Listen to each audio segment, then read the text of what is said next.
Hello and welcome to my podcast. I'm Alden Carrow, poet and author of North Yorkshire in Verse, Mortarshire in Poetry. This show is about slowing down, listening closely, and discovering the poetry that lives in both the extraordinary and the everyday. Each episode, I'll begin with a guest poem, something from the wide world of poetry that's inspired me or continues to resonate. Then I'll invite you, the listeners, to suggest future guest poems. After that, I'll share one of my own pieces. In keeping with the solemnity of Remembrance Sunday and the 107-year anniversary of the end of the First World War, today's guest poems are about the theme of war, followed by the theme of peace. For the first poet, I have chosen one of the forgotten voices of war, Wedderburn Cannan. When we think of the poetry of the First World War, certain names rise from the mud and mist, names like Wilfred Owen, Siegfried Sassoon, and Rupert Brooke. They wrote of trenches and terror, of courage and futility. Their words became the voice of a generation that saw the world come undone. But there were other poets, quieter ones, whose voices were drowned out by history's louder names. They didn't fight in the trenches. These are people that worked in the shadows of war. They worked in hospitals, in rail depots, in offices where ink and telegrams became their own kind of weapon. Today's episode is about one of those forgotten voices, Wedderburn Cannan. Cannan was born in 1893. A young woman of Oxford, she was the daughter of a publisher and part of a generation that expected peace and poetry, not war and loss. When the First World War broke out, she volunteered for the Voluntary Aid Detachment, serving as a nurse and later working with the Red Cross and military intelligence in Rouen, France. Her experience wasn't one of battlefields and bullets, it was one of endurance. She saw the endless arrival of the wounded, the trains that never stopped, the corridors filled with exhaustion, duty, and the quiet heartbreak of waiting. And from that experience came one of the most haunting poems of the war, a poem called Rouen. Early morning over Rouen, hopeful, high, courageous morning, and the laughter of adventure and the steepness of the stair, and the dawn across the bridges like the dauntless wings of angels, flying on before the night, and all the battle there. We came from our own warm homelands to cold, strange, restless nights, and found no peace in darkness, nor comfort in the lights. But heard the wind's long chorus, the endless tramp of feet, the creaking of the wagons and the engines down the street. We heard the call of morning, the low persistent cry of the wounded and the dying that would not let us die. What I love about this poem is its restraint. Cannan never raises her voice because she doesn't need to. Her power lies in her quietness, the same quiet endurance that defined so many who served behind the front lines. Rouen doesn't describe glory, it doesn't even describe despair. It describes the strange rhythm of duty, the way life continues in the face of unending suffering. The tramp of feet, the creaking wagons, the engines down the street, these are the sounds of a war machine that never sleeps. But she finds beauty in that motion, and dignity in that persistence. Cannan's poetry reminds us that war is not only fought by those holding rifles, it's also fought by those holding the line in other ways, through compassion, resilience and service. Wedderburn Cannan published her collection in wartime in 1917, but like many women poets of her generation, her work faded quickly from the public eye. After the war, she married, raised a family and wrote a little more. Her poetry was rediscovered only decades later, a quiet resurrection of a voice that never demanded attention but still deserved to be heard. What makes her writing so extraordinary is how human it is. She doesn't dwell on ideology or politics. She observes simply and truthfully, and perhaps that's what gives her words such staying power. In every war there are two kinds of courage, the courage to act and the courage to endure. May Wedderburn Cannan belonged to the second kind. Her poetry stands as a reminder that remembrance should be wide, not just for the soldiers who fought, but for everyone who carried the weight of war in quieter ways too. As we end Remembrance season, and as we revisit the words that shaped how we understand the Great War, let's make room for voices like May Wedderburn Cannan's. Voices that whisper instead of shout, that heal instead of fight, that remind us that even amid destruction, there were those who tended to life. Rouen is not a poem about winning or losing. It's a poem about carrying on, and in that persistence, finding a form of grace. If this poem has moved you, I invite you to read more of Cannan's work and to explore other forgotten poets of the First World War whose words still echo quietly through time, because sometimes the softest voices are the ones that last the longest. When the guns finally fell silent in November 1918, the world called it peace. But for many who lived through the Great War, peace was not the same as healing. The noise stopped, yet the echoes went on. One of the voices that tried to make sense of that silence belonged to Vera Brittain, a writer, nurse and poet who lost almost everyone she loved to the war. Her fiancé, Roland Leighton, was killed in France at 20, and then two close friends followed. Even her brother Edward would never return. So when peace came, Britain didn't feel triumph. Instead, she felt absence, and she turned that absence into poetry.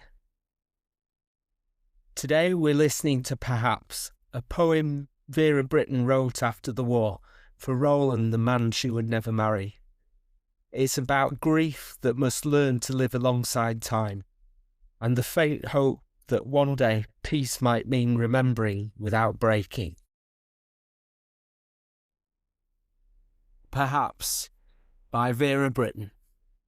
Perhaps someday the sun will shine again, and I shall see that still the skies are blue, and feel once more I do not live in vain, although bereft of you. Perhaps the golden meadows at my feet will make me feel the beauty of the spring, and I shall find the clouds' silver lining sweet, though you have left me mourning. Perhaps the summer woods will shimmer bright, and I shall hear the thrush's song at noon, and see the stars once more above the night, though you are gone so soon. Perhaps some day I shall not shrink in pain to see the passing of the dying year, and listen to Christmas songs again, although you cannot hear. But though kind time may many joys renew, there is one greatest joy I shall not know again, because my heart, for loss of you, was broken long ago. That poem isn't about victory, it's about endurance. It's about what happens after, when the parades fade and the survivors are left with their ghosts. Britain doesn't speak of nations or battles, she speaks of relearning how to live. Each perhaps in the poem is both doubt and determination, the slow rebuilding of a self that has forgotten what peace feels like. What makes it powerful is its honesty. It doesn't try to comfort, it doesn't promise recovery. It simply holds space for the long, slow ache of remembrance. For Vera Brittain, peace wasn't the end of grief, it was the beginning of understanding. Her writing, in poetry and in prose, reminds us that the end of the war is not a single day, but a lifelong process. When armistice came, the world declared it over, but for those who loved and lost, the war went on quietly, in memory, in silence, in the spaces where voices used to be. In many ways, perhaps, is the sound of that silence, the hesitant heartbeat of life after unimaginable loss. It's the moment when hope returns, not as a blaze, but as a faint light in the distance. And that, I think, is the truest kind of peace. Not the celebration, but the continuation. Vera Brittain herself lived long after the war ended, and she went on to become a pacifist, an activist, and a writer whose work helped future generations understand what war really costs. Vera never forgot. Vera would learn to live with remembering and to find meaning in survival itself. So as we think about the end of the Great War, maybe her poem leaves us with this question. What does peace really mean, if not the courage to love the world again after it has broken your heart? That was perhaps by Vera Brittain, a voice of the aftermath, reminding us that peace is not an ending, but a beginning we have to grow into. Before I share one of my poems, I'd love to hear from you. If there is a poem you'd like me to feature as a guest poem in a future episode, please email me at aldencarrow78@gmail.com. That's aldencarrow78@gmail.com. It could be a classic, something contemporary, or even a personal favourite that means a lot to you. This way, the podcast becomes a shared journey. And now, I'd like to take you on a journey through North Yorkshire through the lens of my own collection, North Yorkshire in Verse, Mortarshire in Poetry. Sometimes a poem doesn't just describe a place, it becomes it. You can hear the river in its rhythm, see the light in its language, feel the weight of history carried quietly on its lines. Today's poem is one of those. It's called Airedale, Lines Woven in Water and Stone. It's a modern tribute to one of Yorkshire's most distinctive valleys, a place where water and industry, heritage and renewal all meet in motion. The River Aire winds through a working landscape, from the Pennine Hills through Keighley, Bingley and Saltaire, towards Leeds and beyond. It's a river that powered mills, carried trade and shaped communities, but it's also a river of renewal where nature and memory now flow side by side.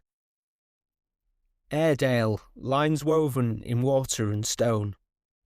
The Aire threads through a working past, where mills once turned and shadows cast. Now towpaths bloom with quiet pace, and rust finds rhythm, grace and place. In Saltaire's rose and Bingley's flight, the stories speak in brick and light. Old chimney stacks and narrow weirs still whisper through the waking years. The dale rolls on with softened might, with morning mist and northern bite. Past Keighley trains and Steeton trees, it hums beneath the Yorkshire breeze.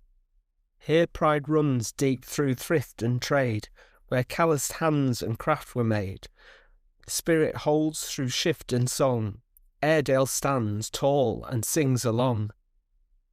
When evening gilds the copper line, and Swifts return in dipping sign, this vale becomes a tempered soul, where past and present make us whole.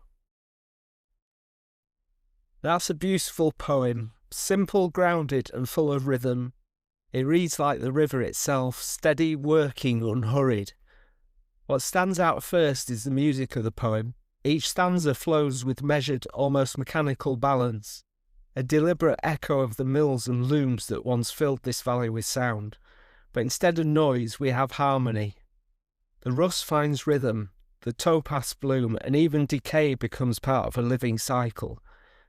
The poem also bridges time, weaving past and present together just as the river does. In the second stanza, the imagery of Saltaire's rose and Bingley's flight grounds us firmly in industrial Yorkshire, while the phrase "stories speak in brick and light" transforms architecture into memory. It's a line about heritage, how buildings themselves can become storytellers. By the third stanza, the tone softens. The dale rolls on with softened might. That's such a Yorkshire phrase, power but quiet power.